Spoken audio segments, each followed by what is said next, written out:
বন্ধুরা, আজকে বহুদিন পর বাড়ির মানে পুজো টুজো পেরিয়ে যাওয়ার পরে আর কি বাড়ির জন্য সবজি বাজার মাছ বাজার সব করতে বেরোচ্ছি। আবার সেই পুরনো ছন্দে ফিরতে হচ্ছে। হ্যাঁ, এতদিন একটা অন্যরকম লাইফস্টাইল চলছিল, আবার আজ থেকে একদম সেই আগের লাইফস্টাইলে ফিরলাম। তো চলো আমার সঙ্গে বাজার করে আসি, বাজারটা দেখাই। চলো কি করলাম আজকে। টাটা, চলো বাজার যাই। এই যে আমাদের পিসি মাছ বিক্রি করতেছে, এখন মাছ নেওয়া হচ্ছে। পিসির মাছ খুব ভালো, টেস্টি। টাকা দাম আছে।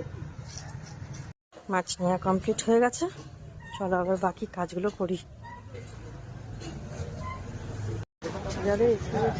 মাছ দিলাম ওখানে,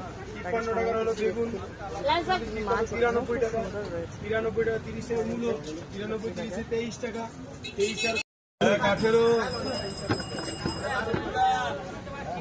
এক বস্তা শাক লাল শাক দরকার তো? না না, লাল শাক নয়, কলমি শাক নেবো, কলমি শাক। देखिए इधर उठ जाइए, देखिए इधर मत डालिए। এখানে কষারির জিনিস मुड़ी मुड़ी